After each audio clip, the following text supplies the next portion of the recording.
Ahora sí, buenas tardes a todos, bienvenidos. Vamos a dar inicio a nuestro seminario de hoy. Hoy tenemos al profesor Hugo Cárdenas que nos va a hablar sobre mi experiencia en una franquicia educativa. Pues bienvenido, profesor Hugo, muchas gracias por aceptar la invitación y adelante. Muchas gracias, Clara. Buenas tardes a todos. Estoy un poquito o un mucho nervioso. Ya llevo mucho tiempo casi desde que empezó el seminario en línea y que he estado asistiendo y desde que se había hecho la invitación para que participáramos, había tenido la inquietud de poder exponer algo, aunque no tenía claro qué. Y entonces un día Leti me dijo, oye Hugo, pues ahora sí ya expon algo, ¿no? Entonces, pues ya estamos aquí para poder tratar de compartir un poquito. Y me pareció que algo significativo que podía compartir tiene que ver con, pues, parte de lo que ha sido mi historia dentro de la preparatoria, porque en los 32 años que ya llevo dando clases, pues parte de ese tiempo estuve trabajando en una franquicia. Y durante ese tiempo pues me las ingeniaba para poder trabajar allá y mantener por aquí un grupo vivo todavía y seguir dando clases. Entonces, pues me parece que podría ser interesante para ustedes que les voy a platicar lo que pude aprender al trabajar allá. Antes de esto, sí me gustaría un poquito como un cierto antecedente. eh, y el antecedente es porque desde que yo era estudiante tenía la inquietud por ser profesor. Digamos que en la primaria dije, ay, qué bonito sería dar clases en la primaria. Y en la secundaria, pues estaría padre dar clases en la secundaria. Y en la prepa, no, está re bien en la prepa. Y cuando llegué a facultad, no, me gusta más la prepa. Entonces, quizá porque era un poquito como el ambiente, como la situación, pero también porque la prepa fue algo muy significativo para mí. Por eso ahí me puse en la foto, ¿no? Yo estoy ahí agarrando una guitarra, la extrema derecha. Entonces, Que mi no, antecedente. perdón, Hugo, no vemos la No se ve, presentación. no se ve la imagen, pensé que estaba viendo, perdón. Déjeme revisar entonces qué pasó. Ajá, Se cortó. Ahorita lo vuelvo a compartir. sí, gracias. Entonces, espero que ahora sí se ve. Sí, ya se ve, gracias. Perfecto, muchas gracias. Entonces, les comentaba, a mí, yo creo que a muchos de nosotros nos dijeron que éramos muy buenos en las matemáticas y con eso yo crecí cuando estaba en la secundaria. Incluso ganaba concursos y me sentía muy orgulloso de esa situación, ¿no? Eh, y alguna vez me dijeron, y como seguramente nos han dicho a todos nosotros, ay, es que no le entiendo a este tema, ¿tú me podrías explicar? Sí, cómo no, mira, te explico. Y me decía, ay, Hugo, es que tú deberías ser el que da clases y no el profesor que me da clases porque no le entiendo. Yo creo que a todos nos ha de haber pasado una experiencia similar. A mí me pasó cuando estando en la secundaria y yo quería hacer estaba participando en un concurso y me pusieron de asesor a un alumno de tercero. Yo estaba en primero de secundaria y me pusieron de asesor a un alumno de tercero que ya había participado en concursos, ¿no? Cuando llego a la prepa, pues me enfrento a una realidad un poquito fuerte, y ahora sí que estando en la época de las confesiones, yo me fui a final de mate 4. Yo no, mate 4, el profesor que me daba clases, debo reconocer que era un gran profesor, era muy bueno explicando, pero no sé exactamente qué fue lo que sucedió en el proceso de evaluación, que yo terminé presentando la segunda vuelta de matemáticas. No pasó lo mismo en quinto y en sexto, y de quinto y de sexto, comparado con cuarto, que quiero platicar un poquito el antecedente. Mis profesores de Mate 5, de Mate 6 y de temas selectos de matemáticas tenían la costumbre de dejar tareas todos los días y todas las clases. Entonces, pero lo malo es que esa costumbre no estaba acompañada de revisar la tarea todas las clases. Entonces, al principio yo era muy diligente y hacía todas mis tareas y repentinamente pues, no las revisan. Yo sí le entendí, ¿para qué las hago? Y entonces dejé de hacerlas. La realidad me topó cerca de cerrar el curso porque los dos profesores, unas semanas antes de terminar, dijeron, bueno, pues ya estoy preparando mis calificaciones, así que por favor, en 2 semanas me entregan todas las tareas. Y yo, ¿qué hago si no tengo ninguna, no? Entré a la facultad y no entendí. Entonces, en la facultad de ciencias, también empezaban a dejar tareas y yo decía, pero es que sí le estoy entendiendo, creo que sí voy bien, entonces creo que no las necesito. Y entonces enfrenté mi primer examen y me di cuenta de una realidad muy fuerte. No podía resolver el examen exitosamente si no había hecho la tarea, porque a diferencia de lo que podía pasar en preparatoria, en la facultad, parte de lo que se evalúa es lo que se ve en clase y otra parte es lo que se deja de tarea. Este es algo que a mí me topó como de manera muy fuerte. Y por eso, perdón, antes de esto, cuando yo empecé a dar clases en la preparatoria, yo quería evitar esta situación con mis alumnos y yo quería que ellos se acostumbraran a que tenían que trabajar todos los días y tenían que hacer ejercicios todos los días. Y no sabía en la que me metía, porque pues dejar tareas todos los días involucraba realizar las tareas todos los días. Y en el mejor de los casos, que es el utópico, calificarlas todos los días. No podía calificarlas. No, y menos cuando al segundo año que empecé a dar clases, pues ya tenía 27 horas a la semana, ¿no? Tenía 9 grupos. En ese entonces cada grupo era de 3 horas. Entonces era muy complicado llevar esa dinámica. Estaba yo por ahí, no sé, llevaba como unos 6, 7 años dando clase, cuando una alumna me preguntó, oiga, profe, usted dice que lee el periódico, ¿ya vio el Reforma qué opina del método Kumon? ¿Y qué es eso? Pues usted dice que lee el periódico, ahí sale un reportaje completo. ¿Dónde sale? Ah, pues en tal sección. Ah, esa sección tiene una página de reportaje pagado. Yo la publicidad no la leo. Dice, pues léala, porque se oye interesante.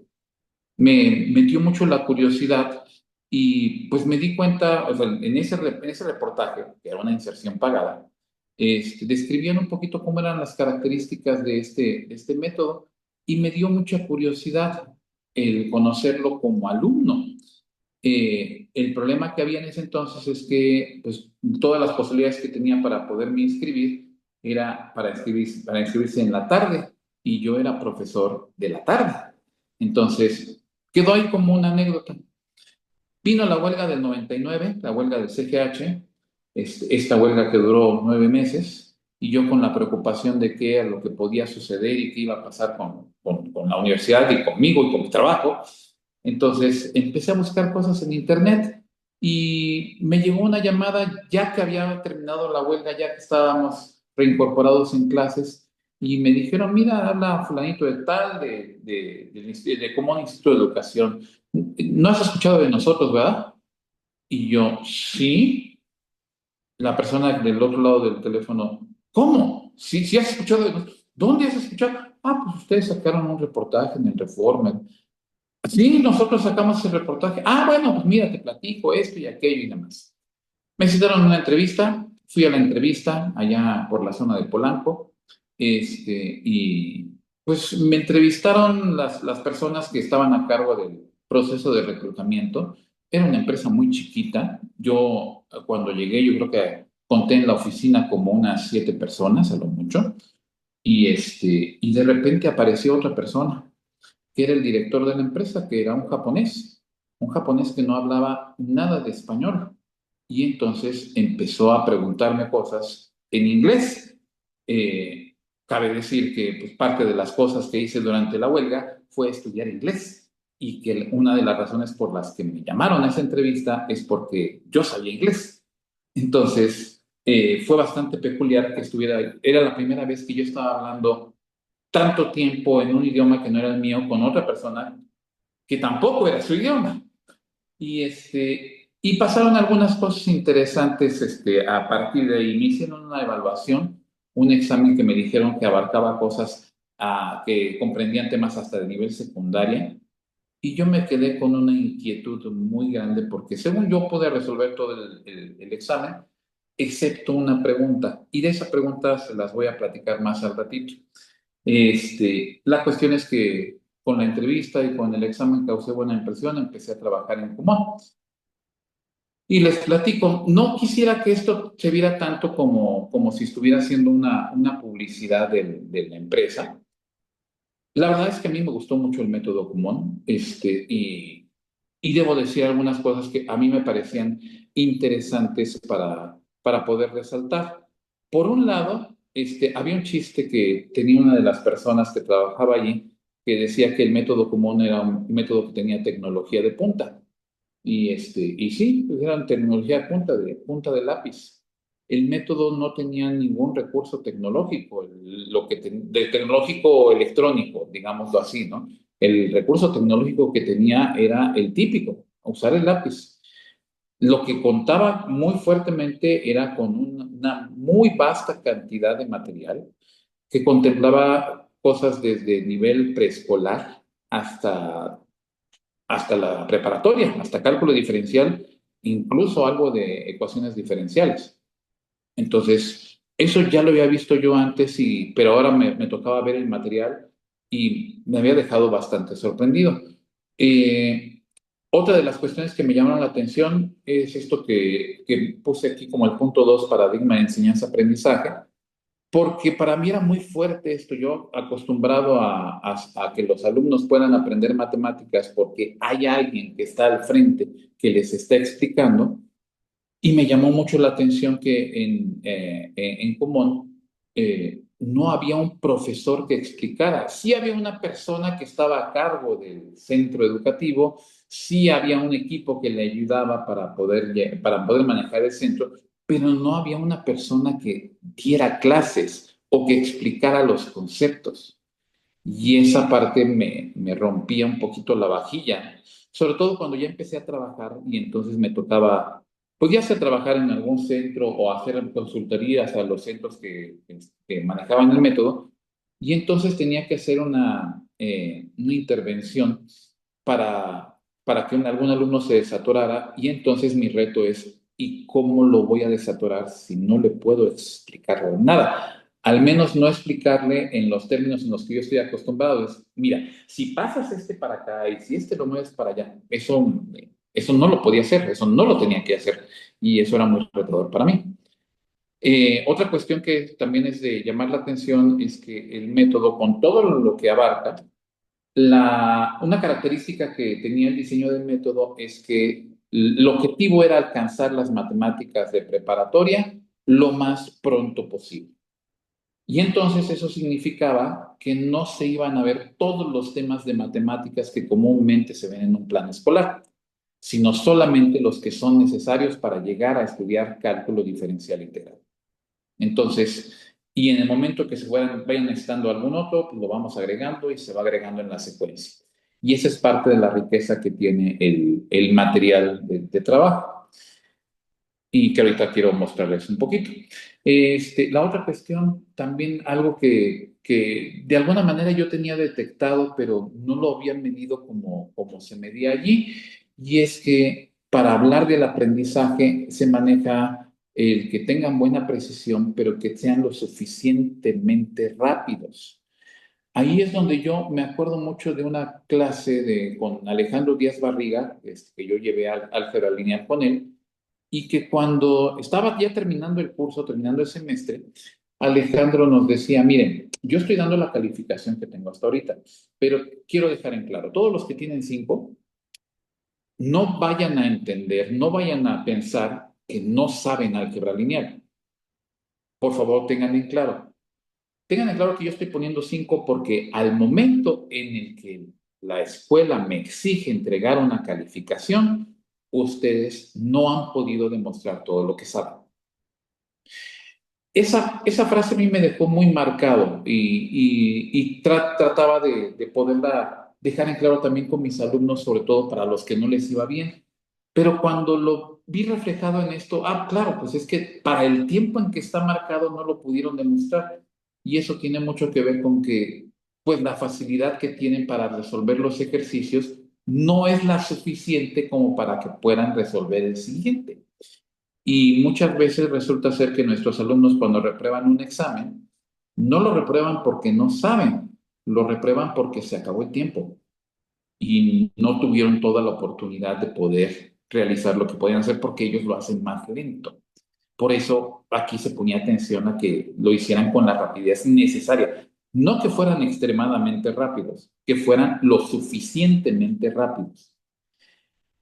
El quinto punto es uno de los que más me llamó la atención por el antecedente que yo les conté. Para mí era muy importante que todos mis chicos hicieran ejercicio cada clase. Bueno, pues aquí en este método no tenían que hacer ejercicio cada clase, tenían que hacer ejercicio todos los días. Y la cantidad de ejercicio que tenían que hacer era bastante considerable. Vamos a ver si ahorita puedo mostrar un poquito al respecto de eso. Pero la cuestión es que esa cantidad de ejercicio al chico le podía llevar a lo mejor al principio 10 minutos, a lo mejor después 15 minutos, posteriormente a lo mejor ya le estaría llevando media hora, pero por lo pronto ya habían formado un hábito de estudio y ya se habían acostumbrado a resolver ejercicios de matemáticas todos los días. Y eso es bastante interesante, ¿no? El último punto que puse aquí, y alguien me había preguntado al principio, cuando yo empezaba a trabajar en Común, no dejé mis grupos me quedé con un solo grupo en la prepa, y una compañera me decía, oye Hugo, ¿y por qué no aplicas lo del método Común a la escuela? De eso es de lo que quiero hablar ahorita, pero hay una característica que no puedo aplicar del método común y es que el método se individualiza para cada uno de los estudiantes. Una de las cualidades más fuertes que tiene es el diseño del material y el material son hojas de trabajo, son hojitas de tamaño A4, A5, perdón, tamaño A5, que es como media carta y que tiene una serie de ejercicios que pueden resolver y que, pero dependiendo de qué es lo que conozcan, qué es lo que sepan, qué es lo que dominen, entonces serán las hojitas que van a enfrentar para cada día. Y hacerlo para cada uno de los alumnos, pues implica un reto. Eso en el sistema que tenemos nosotros como enseñanza grupal no se puede hacer. Entonces, si yo sigo siendo profesor, y no puedo hacer que los alumnos aprendan de manera individual, tengo que trabajar de manera grupal. Entonces, ¿qué es lo que me parecía interesante del método como para poderlo llevar acá? Hay varios detalles. Entonces les quiero ir mostrando algunas características de manera general de todo el material que tiene el método común. Esto que estoy mostrando aquí son uno de los primeros ejercicios que corresponden a nivel preescolar. Eh, Algo que me llamaba la atención con esto era lo que estoy mencionando aquí, el reconocimiento de patrones. En la instrucción es que lea el número. El niño tiene que reconocer el número. Por supuesto, este no es el primer ejercicio que encuentra. Si el niño está aprendiendo los números, entonces tiene que encontrar otros ejercicios mucho más sencillos hasta que llegue a este punto. Pero muestro este como ejemplo para poder resaltar esta idea. Tienen que leer el número, el 17, y al mismo tiempo que leen el número, están viendo un conjunto de puntos que son 17 puntos y que la idea es que puedan asociar el número 17 con la cantidad 17 y con eso entonces tengan asociado lo que está significando ese número. Dentro del método, antes de pasar a la siguiente, es muy importante que el niño sepa contar y que sepa contar muy bien antes de que aprenda a sumar. Y cuando digo que sepa contar muy bien, es que tiene que contar cuando menos hasta el 120. ¿Por qué hasta el 120? ¿Por qué no hasta el 100? Yo creo que todos ustedes lo recuerdan como alumnos o con sus hijos. Hay una magia que se da cuando el niño llega al 100 que dice, ya me sé todos los números. Y cuando llega el papá, la mamá, la miss o quien sea, dice, no, sigue otro, sigue el 101 y el 102, ay, entonces sigue el 103 y el 104 y el 100. Y entonces se le abre una expectativa enorme. De manera que cuando ya llega a conocer hasta el 1000, digamos, ya sabe que el 1000 no es el último número. Ya sabe que del 1000 debe seguir otra cosa y que esto nunca va a acabar. Entonces, antes de que empiece a sumar, debe tener bien clara la idea del conteo, porque va a empezar a sumar asociando la suma de 1, la suma de 2 y la suma de 3 como el número que sigue, el número que sigue del que sigue y el número que sigue del que sigue.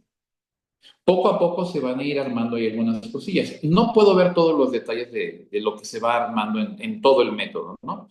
Entonces, voy mostrando algunas características. Aquí ya me salto un poquito más y quería platicar esto de las sumas porque ahora muestro estos ejercicios que son un poquito más adelantados, que son sumas verticales y que para mí tienen mucho sentido en el aspecto de que no es lo mismo sumar horizontalmente que sumar verticalmente. Cuando yo veo una suma horizontal, y bueno, yo veo, cuando digo en general una persona ve una suma horizontal, instintivamente quiere hacer un cálculo mental, recuerda algo y empieza a hacer las cuentas en la mente. Sin embargo, cuando ve una suma vertical, piensa que hay que hacer un procedimiento. Entonces, primero se presentan las sumas horizontales y después se presentan las sumas verticales. Y eso ayuda a que el chico, el que no sabe cómo sumar, el que está aprendiendo a sumar con este método, entonces descubra algunos trucos en las sumas. Yo me encontré muchos niños que a la hora de que sumaban números de dos dígitos con número de dos dígitos, hacían las sumas de izquierda a derecha. Es decir, déjeme ver si ahorita puedo escribir un poquito por acá. Ahí se apagó mi lápiz. Pero para poder dejar en clara la idea, si tenemos, no sé, digamos 45 más 27, entonces el niño lo que hace rápidamente es decir que esto es 72. Y lo puede decir porque desde que ve el número, desde que reconoce al número en su conjunto, ya sabe que 40 más 20 son 60, pero también sabe que 5 más 7 son 15.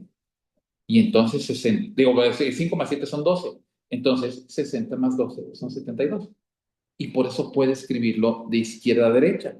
No tiene la necesidad del acarreo.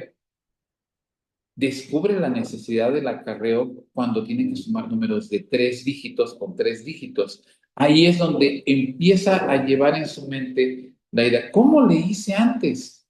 Ah, entonces, a ver, y si hago esto y si hago aquello, entonces ya no hace las sumas de izquierda a derecha, sino las empieza a hacer de derecha a izquierda. Y todo mental. No tiene que apuntar uno que lleva o alguna cuestión así por el estilo. Y de manera similar pasa con la resta, sobre todo porque cuando aprende a restar, encuentra la resta como el proceso complementario de la suma.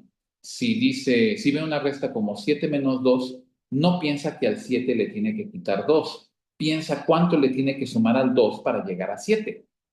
Entonces, la suma y la resta las ve de manera muy entrelazadas y por eso cuando ya ve las restas verticales, le parece mucho más lógico, mucho más natural el proceso de pedir prestado. Entonces, sigue costando un poquito de trabajo la idea de cuando tenemos ceros arriba, pero lo hace bien. Y algo en todo caso que también quiero resaltar, nuevamente en las restas no escriben lo que llevan, no escriben lo que piden prestado, no hay tachoneadero de que como le pidió prestado, entonces este ya no es tres, ahora es dos, o cosas de ese estilo. El trabajo es muy limpio porque fue desarrollando esa habilidad mentalmente. Ahora, digo, voy saltando entre cosas, ¿no? Me salto las multiplicaciones, pero quería comparar aquí las divisiones, porque tenemos otra vez otra situación al respecto de esto del procedimiento. Si ven las divisiones que aparecen del lado izquierdo, 30 entre 2, 40 entre 2, 32 entre 2, son divisiones entre un solo dígito. Y esas divisiones entre un solo dígito las podemos hacer mentalmente. Nosotros como profesores de matemáticas, sin ningún problema las podemos realizar. El chico que le enseñan esto, generalmente le enseñan a hacer un procedimiento, pero en la manera en que se va desarrollando aquí es tan natural esta parte que no necesitan escribir el procedimiento, directamente encuentran el resultado de la división, el cociente, y lo pueden escribir bien. No es así cuando empezamos con la multiplicación de dos dígitos por números de dos dígitos y la división, que es la que muestro en las dos divisiones abajo a la derecha. Este, Y ahí sí necesitan un apoyo y ahí se presenta el apoyo. Eso que ven ahí en el ejercicio, abajo de donde dice divide, el ejercicio 1, 45 entre 21, todo lo que aparece escrito está impreso en el material y esa es la explicación de cómo dividir. No es que haya alguien que les diga que está ahí, es que como ya aprendieron todo lo anterior, entonces ya saben qué es 21 por 2, ya saben qué es 45 menos 42, y lo único que está apareciendo nuevo es esa R que es de residuo. Y es que, pues también gracias a cómo me vine a enterar que en México, como en la mayor parte de los países de Latinoamérica, no escribimos el residuo como parte de la respuesta de una división, consideramos solamente el cociente, pero en Estados Unidos, en Europa, en Asia, debo de resaltar el residuo. Y me llamó mucho la atención alguna vez que vi un capítulo de Los Simpsons en donde vio a un profesor dando en una fiesta matemática, creo que en casa de Los Simpsons, en donde hacía una división y ponía la R. Y yo dije, ¿por qué ponen una R en una división si no están viendo álgebra? Pues porque es de residuo, porque el residuo es parte importante del procedimiento, ¿no? Y eso me lo reveló a mí esta parte porque yo no la conocía anteriormente, ¿no? Ahora, otra cuestión que a mí me llama mucho la atención, y aquí yo les pediría que le pusieran un poquito de atención a los ejercicios porque ahora sí viene la parte interactiva. ¿Alguien me podría decir cómo se simplifican los dos? La fracción de arriba, empezando por la fracción de arriba, ¿cuál sería la fracción simplificada?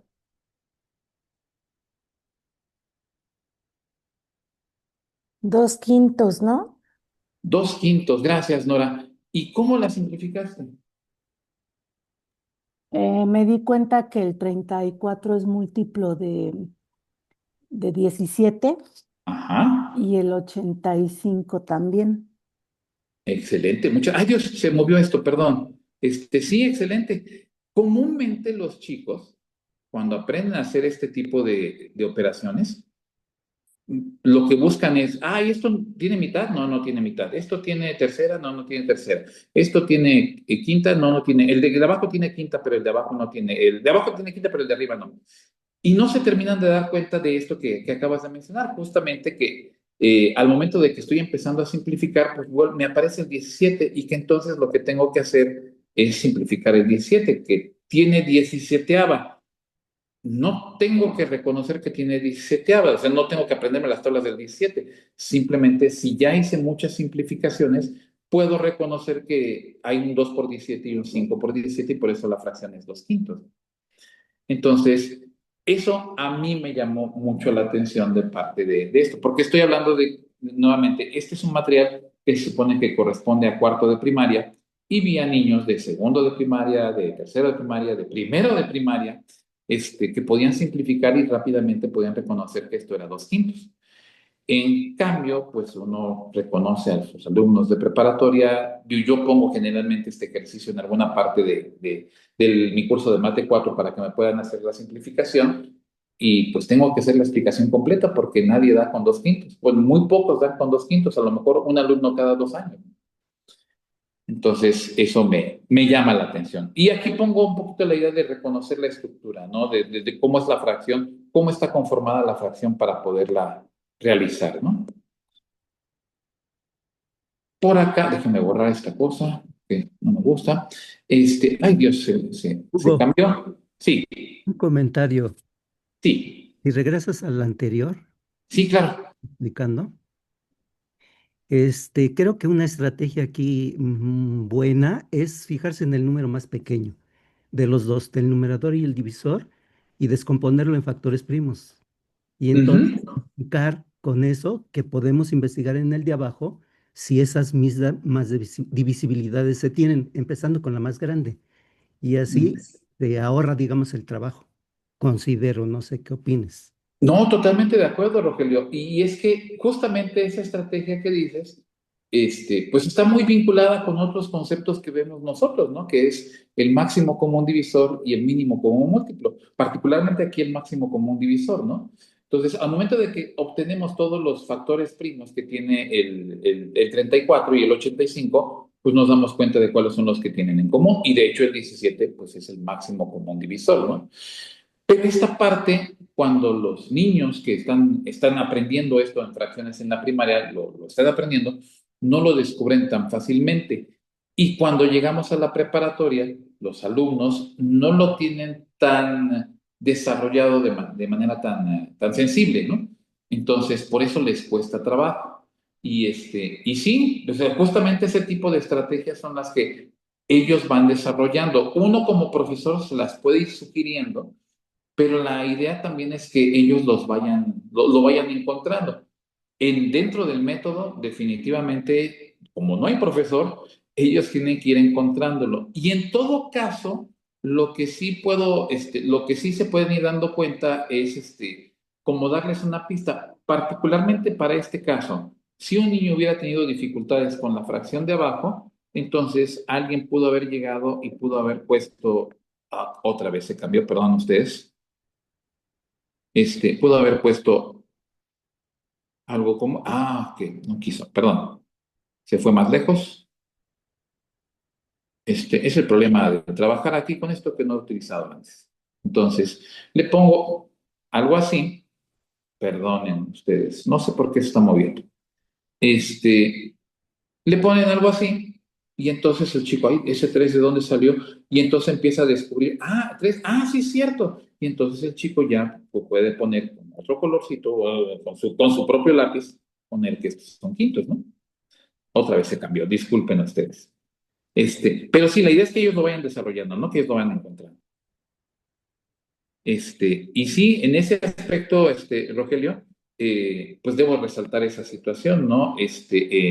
La idea no es que hay un método específico y exclusivo. Ellos van descubriendo su propio método para poderlo resolver.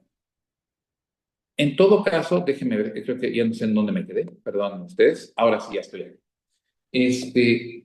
Me salto un poquito la suma y la resta de fracciones. La suma y la resta de fracciones es muy interesante, basado en esta idea, en la idea de que si saben simplificar bien a la primera, vamos, si un número lo podemos simplificar sacándole doceava, que no saquen mitad y luego tercera, sino que puedan identificar desde el principio que tienen que sacar doceava. Si eso lo van desarrollando poco a poco, entonces van teniendo una idea más intuitiva de qué es lo que pasa con el máximo común divisor y con el mínimo común múltiplo. Y de eso ya no puse el ejercicio, particularmente con el caso de las fracciones, de la suma y resta de fracciones. Pero a ver si no se mueve un poquito esto, espero que me deje escribir un poquito. Pero alguna vez me encontré a un chico que estaba resolviendo un ejercicio como este. Me parece que eran, no aquí, se mueve la pantalla, déjeme ver. Entonces, digamos que tenía 3/14 y que le estaba sumando 5/12. Parece ser que así no se movió.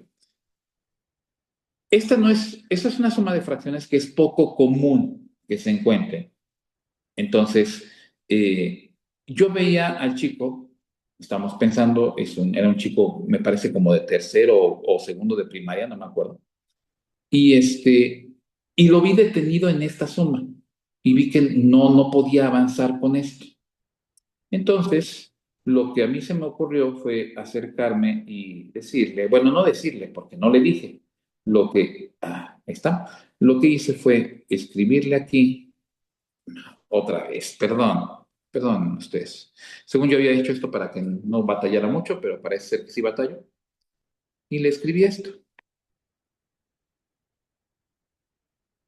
En ese momento, el chico inmediatamente se dio cuenta de que era lo que estaba pasando y automáticamente hizo la conversión.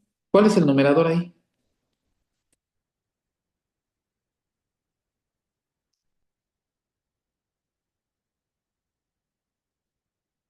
No todos en bolas, se enciman todos. Si yo convierto 3/14 a 84, ¿cuál es el numerador?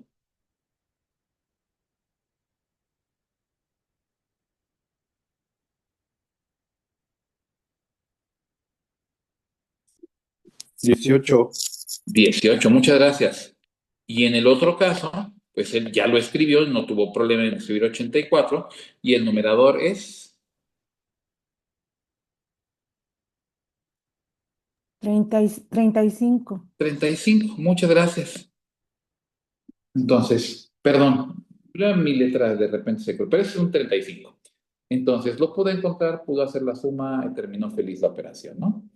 Entonces, bueno, esto para la sensibilización al respecto de cómo encontrar un mínimo como un múltiplo sin necesidad de hacer el procedimiento, porque en este caso sí se antoja que tengo que hacer el procedimiento y encontrar todos los factores primos, pero la sensibilización que van desarrollando en ese aspecto es de llamar la atención, y lo que le costaba trabajo a este niño es, no puede ser. No puede ser que tenga que multiplicar 14 por 12. Debe haber algo más pequeño, pero no sé qué es. Entonces, lo que ayudó a destrabarlo fue escribirle el denominador, ¿no? Lo que ven del lado derecho es la multiplicación. Esta sí la aplico de manera muy frecuente con mis alumnos. Y es que después de ver la multiplicación como le enseña el método, ustedes pueden ver cómo está el ejemplo del lado derecho. Eh, yo ya no concibo hacer multiplicaciones de fracciones de otra manera. Sobre todo cuando tenemos que enseñar expresiones algebraicas y tenemos que simplificar fracciones.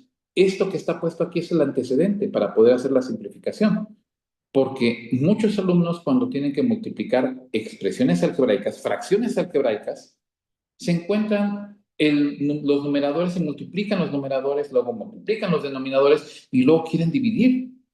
Y no les cabe en la mente que primero tienen que encontrar los factores.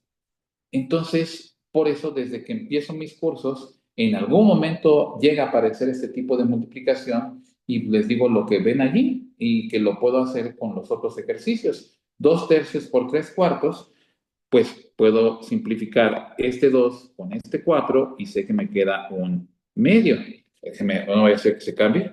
Un medio. Ah, no quiere. Ahora no quiso. Un medio. Y puedo simplificar este 3 con este 3 y me queda 1. Y no tengo problema. Y sé que el resultado entonces de esto es un medio. Y no tengo dificultad. Entonces, pero les llama mucho la atención. ¿Pero por qué no multiplicó 2 por 3 y 3 por 4? Porque 2 por 3 son 6, 3 por 4 son 12 y 6 doceavos es un medio. Da lo mismo. Pero acabamos más rápido y pasamos por números menos grandes.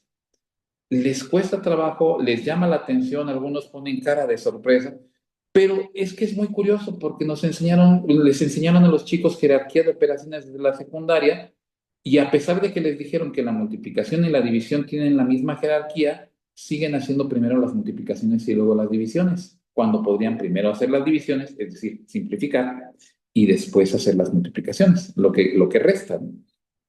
Entonces, ahora sí, vamos al... ¡Ay, Dios! Ahora no quiso. Déjeme, ahora sí. Se fue muy lejos esto, disculpen ustedes. Ah, ya me fui muy lejos, ya adelanté bastantito.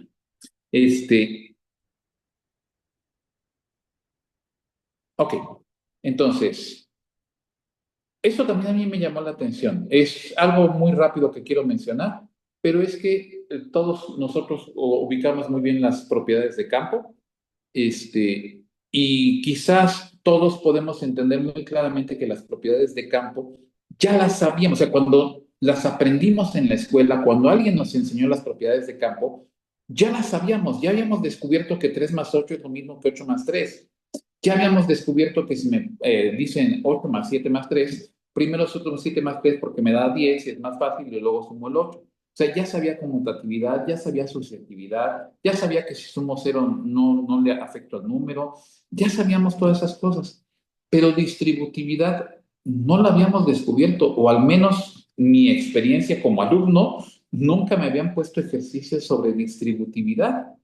Y aquí hay ejercicios para que puedan entender la propiedad de distributividad. No hay teoría en las hojas, no se explica nada, ningún concepto teórico, solamente es la parte de los ejercicios. De manera que cuando esto lo lleguen a ver en la escuela, entonces tenga sentido. Entonces, la propiedad distributiva tiene mucho sentido cuando yo ya hice ejercicios en donde vi que da lo mismo primero multiplicar a cada sumando y luego hacer la suma, a primero hacer la suma y luego multiplicar por el factor que está fuera del paréntesis. Entonces, eso ayuda bastante. Esto yo aprovecho que estoy utilizando otra herramienta en mis clases y hago algo muy similar a lo que están viendo ustedes aquí. Esto que está aquí es prácticamente un lado de una de las hojas de trabajo en donde se empieza a enseñar la solución de ecuaciones. Estas ecuaciones son muy simples, solamente tienen la x, tienen un sumando junto con la x y todo eso es igual a algún resultado. Entonces, encontrar el resultado de la x es muy sencillo, sobre todo porque de manera intuitiva lo que están buscando es el número que cumpla con esa condición. Por ejemplo, en el primer caso, estamos buscando un número que sumado al 3 me dé 5. No están pensando en que el 3 está sumando y pasa restando. Eso lo he aplicado con mis alumnos y sí, no, o sea, lo que hace la mayor parte no es pasar el 3 restando. Lo que hace es, ¿cuánto le falta al 3 para llegar a 5? X vale 2. Y eso es lo que me contestan, ¿no? A lo mejor batallan un poquito con el segundo, que dice 3 menos X igual a 5. Y dije, ah, caray, y eso cómo es que le resto algo y me da 5. Ah, que también existen los negativos, ¿verdad? Ah, ok, entonces, pues eso es menos 2, ¿no? X vale menos 2 y con eso ya tenemos el resultado correcto. Entonces, pero lo que yo aplico es esta idea. Fíjense que lo que aparecen aquí son 12 ecuaciones muy sencillas que se resuelven por inspección, solamente por encontrar el número que falta. Pero estas 12 ecuaciones, ¿cómo tiene estimado que la puedan resolver entre minuto y medio y 2 minutos y medio? Y yo lo que he visto con mis chicos es que, pues a lo mejor tardan un poquito más, pero ellos se dan cuenta que son capaces de resolver ecuaciones y muchas ecuaciones y que eso de que se les complicaba no era tan cierto, ¿no? En todo caso, el truco, como lo menciono por aquí, es cómo se van graduando los ejercicios. Es decir, empiezo con estas ecuaciones que son muy sencillitas y poco a poco vamos haciendo más compleja la idea. Por ejemplo, que la x ya tiene un coeficiente, que aparece una x del otro lado, que ahora aparecen paréntesis y hay que desarrollar los paréntesis, la propiedad distributiva y cuestiones de ese estilo. Pero el hecho de empezar con ejercicios que son nuevos, pero son extremadamente sencillos, les da mucha confianza. Y esta parte sí la he aplicado mucho con mis alumnos. Pongo muchos ejercicios de este estilo para que se puedan dar cuenta que son capaces de resolver ecuaciones y poco a poco vamos haciendo más complejos los ejercicios. Este es otro detalle que a mí me llama mucho la atención. Lo que ven del lado izquierdo es un sistema de ecuaciones. Se está presentando cómo se resuelven los sistemas de ecuaciones. Y este es el primero que ven dentro del método, ¿no? Dentro del material. Entonces, me llama mucho la atención por todo lo que aparece descrito aquí, pero no solamente lo que aparece descrito de su lado izquierdo, sino lo que está del lado derecho. Como es un procedimiento muy largo, entonces el material lo que les dice es, mira, vamos a ir haciendo esto otra vez poco a poquito. Para esto, pues ve fijándote en lo que está del lado izquierdo. Entonces, a la primera ecuación la vas a poner, la vas a etiquetar con 1. A la segunda ecuación la vas a etiquetar con 2. Ahora vamos a empezar la solución. La ecuación 1 le vas a restar la ecuación 2. Escríbelas aquí para que veas cómo las vas a restar. Y entonces te queda el resultado y entonces x es igual a tanto. Entonces, ahora escribe esto. Bueno, ya está escrito aquí, yo te lo escribí por ti. Sustituimos x igual a lo que haya salido en la ecuación 1. Y entonces sustituyes, evalúas, encuentras el valor de y como lo hacías antes con las ecuaciones de primer grado y ya tienes la ecuación. Y no solamente eso, además, ya encontraste cuánto vale x, ya encontraste cuánto vale y, por favor, escríbelo al final. O sea, al final tiene que estar la solución del problema. Y tienes que decirme x vale tanto, y vale tanto. No es enciérramelos en un cuadrito para que yo cuando lo busque lo encuentre. No, al final del procedimiento tiene que estar tu respuesta. Y todavía esto, como viene todavía de lo anterior, que son ecuaciones de primer grado, Entonces, pues les dicen, esto también se puede comprobar, comprueba las dos ecuaciones para que veas que sí se cumplen las igualdades, ¿no? Entonces, este procedimiento que está aquí, cada vez que resuelven un sistema de ecuaciones, lo tienen que replicar como está aquí. Y cuando digo como está aquí es, a lo mejor no le pusieron 1 y 2, a lo mejor no pusieron la resta, a lo mejor se saltaron algunos pasos, pero lo que se les está enseñando es que tienen, ahora sí que tienen que documentar su procedimiento, la manera en que lo resolvieron. Y eso ayuda muchísimo. Hay muchos niños que vienen cargando con el estigma de mientras menos escriba, más inteligente soy. Y entonces intentan escribir lo menos posible. Algunos hasta intentan darle la solución de la respuesta sin haber escrito nada de lo anterior. Y son capaces y lo pueden hacer. El problema es que lo que aquí se les está enseñando es, qué bueno que lo puede hacer mentalmente, escríbelo. Necesitas distinguir qué es lo que necesitas escribir y qué no, porque solamente así podrás optimizar tu procedimiento. Si se fijan, por ejemplo, en la parte, a ver si lo puedo subrayar por aquí sin que se me mueva todo, vamos a hacerlo por acá con este, esta parte que tenemos acá, que dice, sí se cambió, disculpen ustedes. Esta parte que dice 20 menos 2y igual a 18, en el siguiente paso dice 2y igual a menos 2. Muy común es ver que los chicos cuando hacen el despeje dicen que 2y es igual a 18 menos 20, pero ya sabes cuánto es 18 menos 20, ya sabes que es menos 2, pues ese paso sí te lo puedes saltar.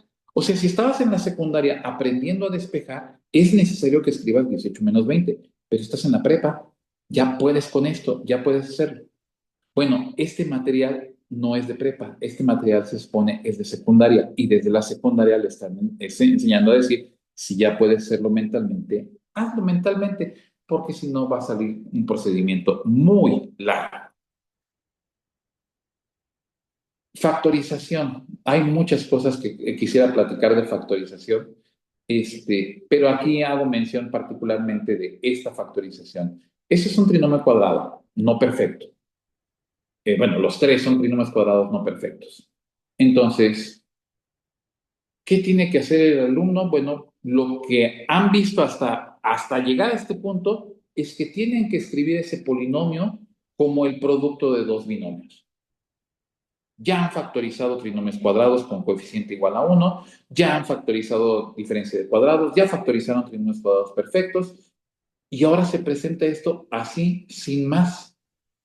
Y entonces, ¿qué? Pues es que multiplicados tienen que dar el de la izquierda. Ok. Entonces empiezan a buscar los números que pudieran funcionar, saben que tiene que aparecer un 3, entonces pues tiene que estar el 1 y el 3 porque no hay ningún otro par de números que multiplicados me den 3. Y entonces, ¿será que pongo 1 y 3? ¿O será que pongo 3 y 1? Y empiezan a hacer las cuentas con los números que ponen y entonces dan cuenta que lo mejor es poner x más 3 y 2x más 1. Y encuentran la factorización y con esa se siguen. Si hay alguno que les pueda costar particularmente un poco de trabajo, entonces hacemos lo que yo había mencionado anteriormente y que aquí aparece, ¿no? Que aparece,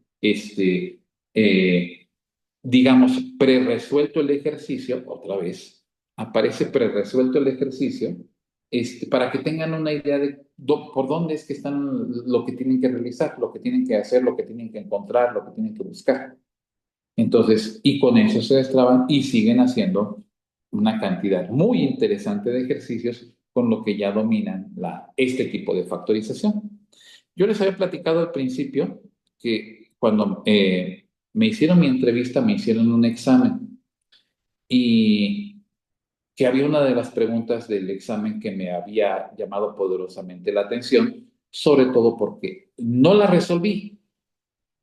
Y cuando ya estaba en el proceso para la contratación, mi jefe, el japonés, el director de la empresa, me revisó el examen conmigo y me dijo, este ejercicio, Hugo, ¿por qué no lo pudiste resolver?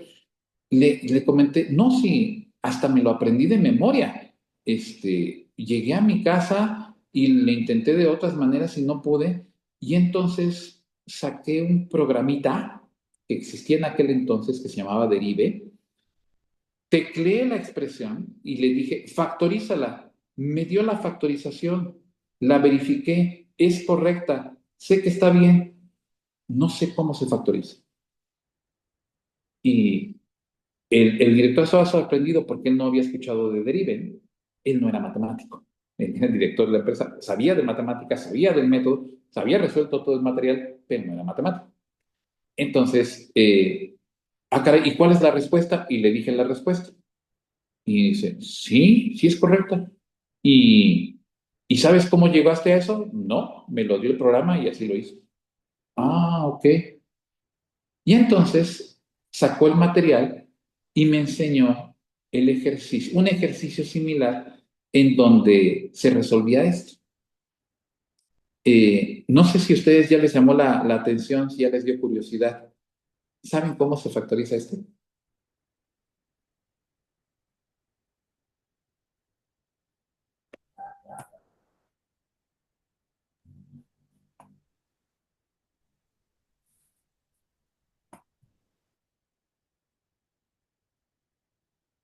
Y como ahorita no estoy viendo el chat, entonces a lo mejor hasta me lo escribieron en el chat, ¿no? Pero si alguien lo tiene, si me puede decir.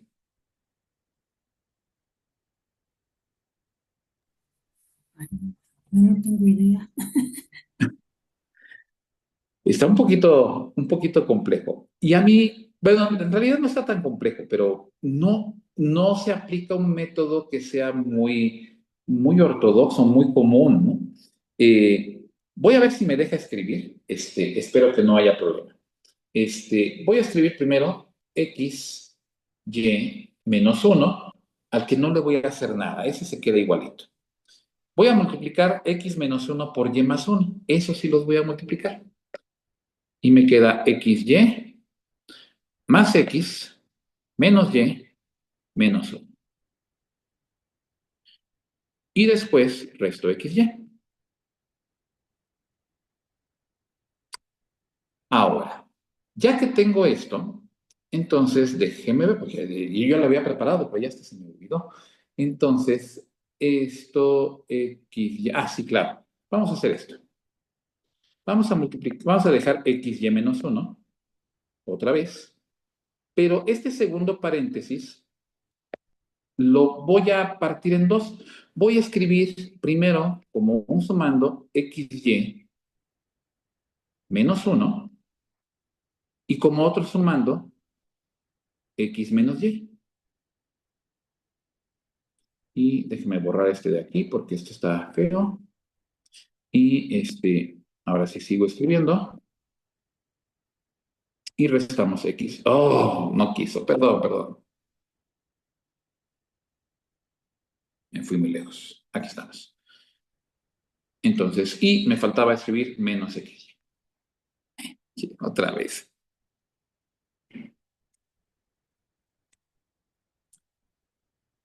A ver, no te muevas, no te muevas. X, X, Y. Ok. Entonces, no sé si alcanzan a ver por qué hice esa separación. Lo que voy a hacer es que voy a multiplicar x y menos 1, el que está fuera del corchete, por cada uno de los paréntesis. Pero de hecho no los voy a desarrollar. Solamente voy a escribir x y menos 1 por x y menos 1 es x y menos 1 al cuadrado. Y luego voy a multiplicar x y menos 1 por x menos y. Y finalmente escribo menos xy. Ahora espero que me puedan seguir con este. Lo que vemos aquí es un trinomio cuadrado. Es decir, se reconoce que tengo el trinomio cuadrado por el primer término que está elevado al cuadrado. Podríamos hacer a lo mejor hasta algún cambio de variables para que lo podamos ver de manera más sencilla, pero espero que no haya dificultad. Hay un trinomio cuadrado. El primer término es xy menos 1 al cuadrado. El segundo término es xy menos 1 por x menos y. y el tercer término es menos XY. Algo que aprendimos muy bien desde la secundaria cuando nos enseñaron a factorizar trinomios cuadrados es que tengo que buscar dos números que sumados me den el coeficiente del término lineal, el de medio, y multiplicados me den el término independiente, el tercero. Si yo veo, entonces tengo xy menos 1 al cuadrado, ese es mi término común. Y ese xy menos 1 aparece en el segundo término. Así que estoy buscando dos números que sumados me den x menos y multiplicados me den menos x por y. Entonces, si no me hice muchas bolas al intentar explicarles esto, lo que estoy diciendo es que esto se factoriza como xy menos 1 más x por xy menos 1 menos y. Porque efectivamente, a ver si no se salta, x, si se saltó, disculpen ustedes,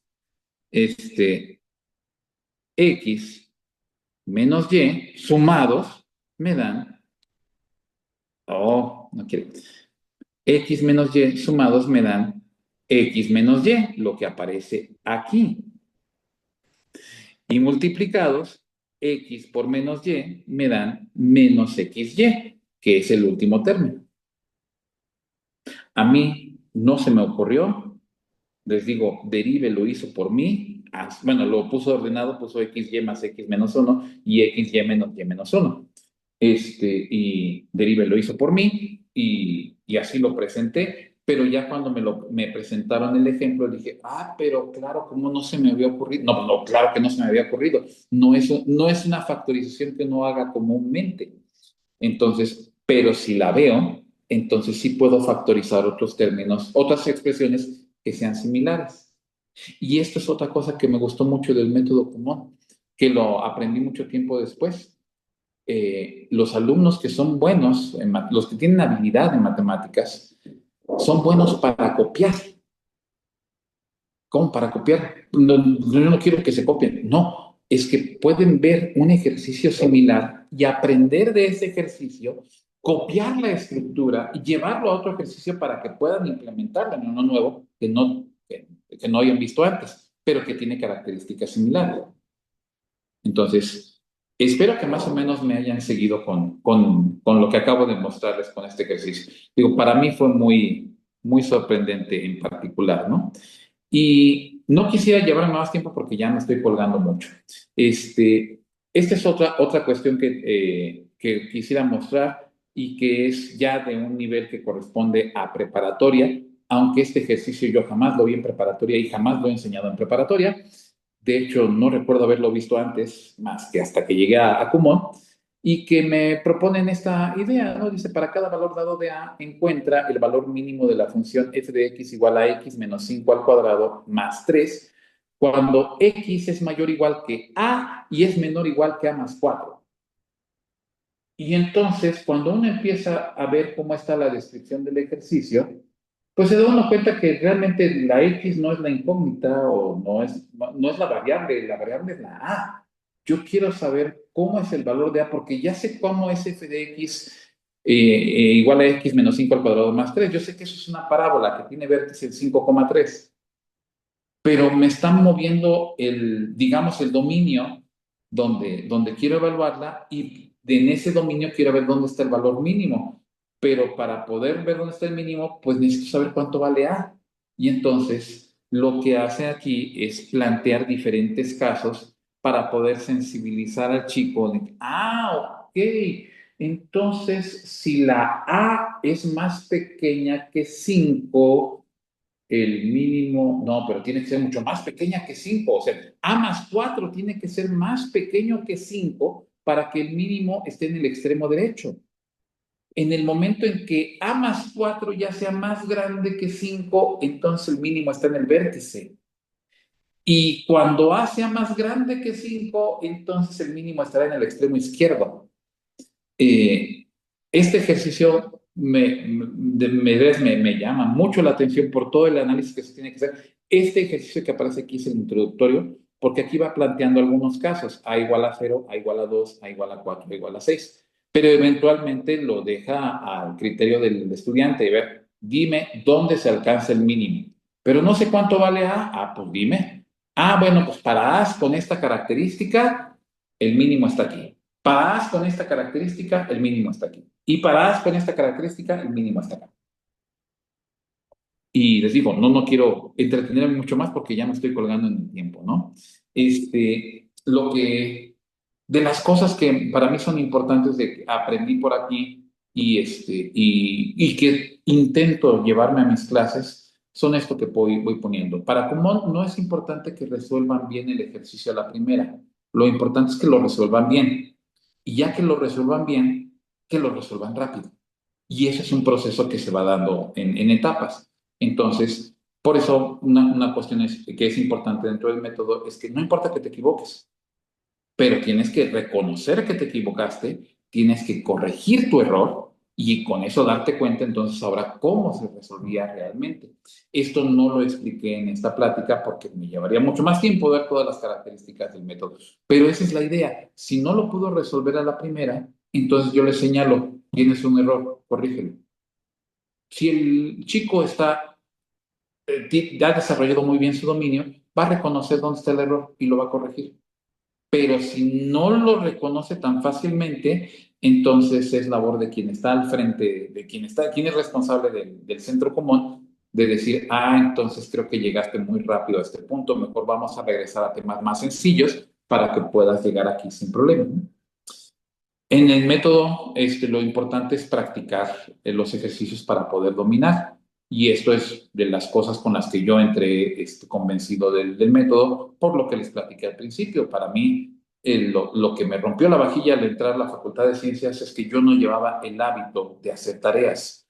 Entonces, si yo puedo desarrollar en los alumnos el que puedan practicar de manera cotidiana y lo hagan como ya una costumbre, entonces no les va a costar tanto la transición cuando lleguen a la facultad a la que entren, ¿no?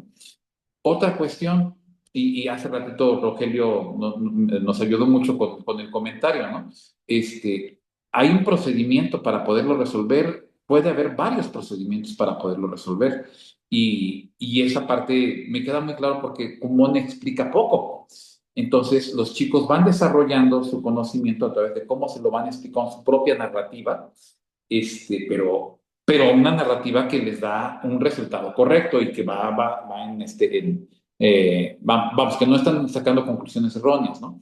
Entonces, por eso puede haber muchos procedimientos y no necesariamente el mío, el del profesor, es el que tienen que hacer. Pueden hacer otro procedimiento y en eso sí soy muy permisivo.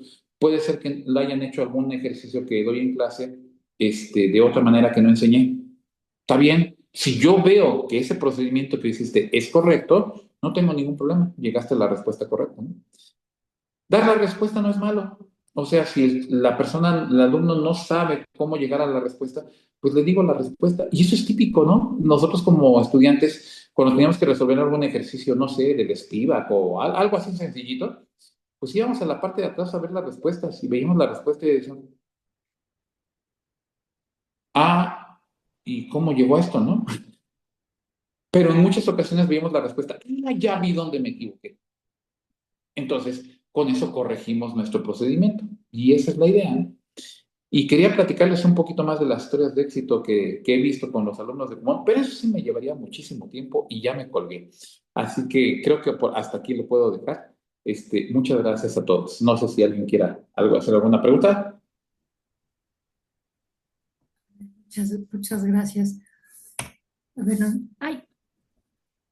Pensé que se había ido. Perdón, ya. Ay, muchas gracias. Sí que es como que un cambio de chip de todo lo que uno nos enseñan en primaria, ¿no? Es una forma de ver todo esto de una forma diferente. Fíjate que cuando mis hijos estaban en la primaria, había alumnos que iban en Kumon y a mí lo que me comentaban de Kumon, yo no lo conocía, la verdad.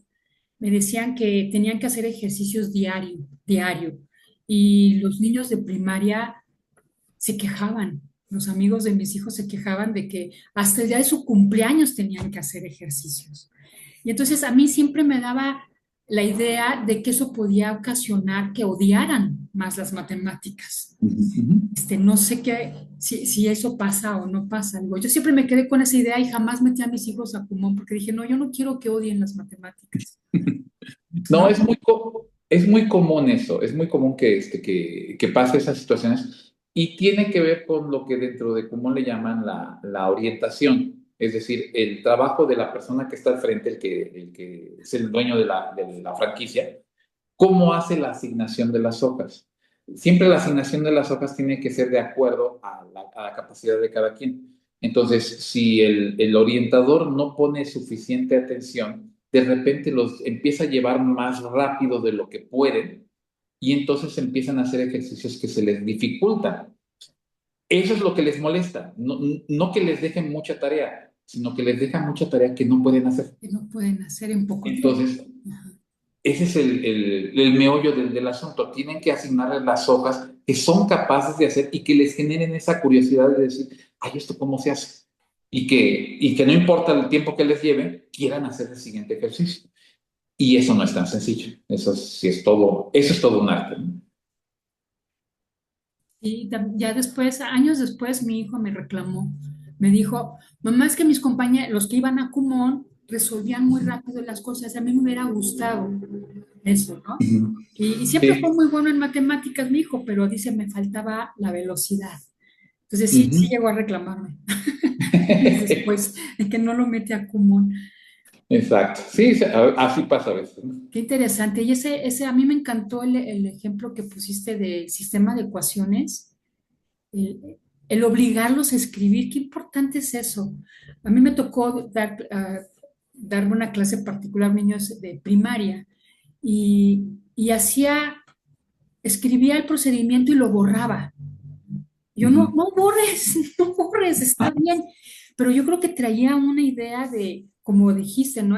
Entre menos escriba es, no sé, más elegante o no sé cómo lo digan, lo vean ellos, ¿no? Ajá. Pero sí, qué interesante eso de enseñarles a escribir todo el procedimiento.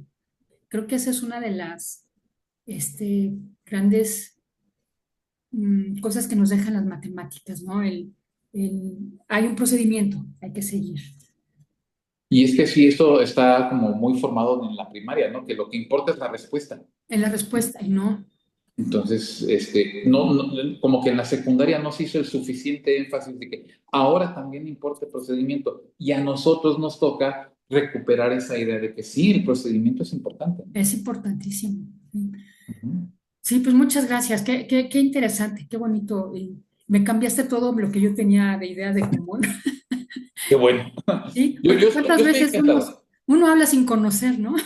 Exacto. No, yo desde que conocí Kumon me pareció interesante y ya trabajando en Kumon me pareció fascinante Fascinante. todo lo que está involucrado en el método.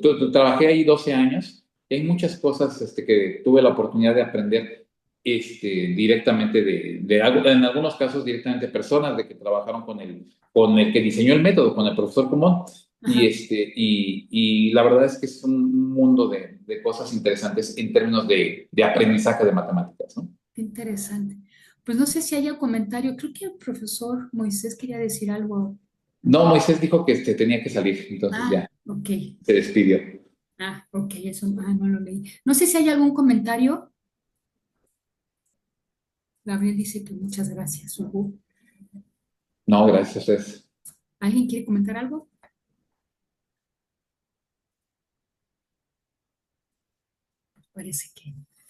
Parece que no, nada más en el chat, no sé si haya más No, estaba comentarios. revisando, ¿no? Excelente Y, y presentación. agradezco a todos por los comentarios. Muchas gracias. Pues muchas Sí, gracias, un muchas gracias, comentario. Hugo, muy interesante. Bueno, a mí me gustó bastante.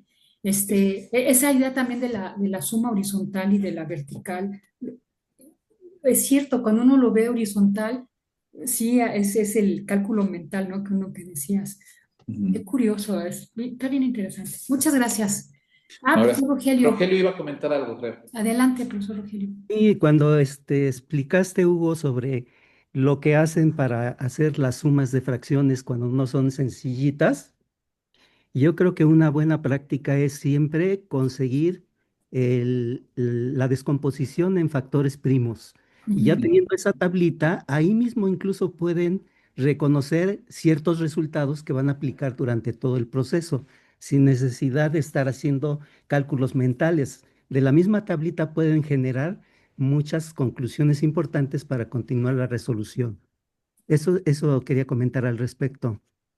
Gracias, Rogelio. Y totalmente de acuerdo, ¿eh? Porque yo utilizo el método para sacar factores primos y lo relaciono cuando simplifican fracciones y empiezo a mostrarles qué es lo que tienen en común y entonces se dan cuenta de todo lo que está vinculado y entonces cómo pueden encontrar, ya, por el método que guste, ¿no? Por el que más les facilite, ¿no? Sí, muy bien. Excelente presentación, Hugo. Sí, Gracias, Felicidades. Rogelio. sí, de acuerdo. Pues muchas gracias, profesor Hugo. Gracias a todos. Y tendremos la siguiente plática. No sé si algunas pláticas ahora queremos hacerlas el martes, porque hay profesores que no pueden entrar el jueves. Entonces, no sé si la próxima plática vaya a ser el martes o el jueves. Ya, ya les llegará ahí el comunicado. Y pues muchas gracias. Gracias, Hugo. Gracias por la presentación y gracias a todos. Muchas gracias a ustedes. Voy a terminar de grabar.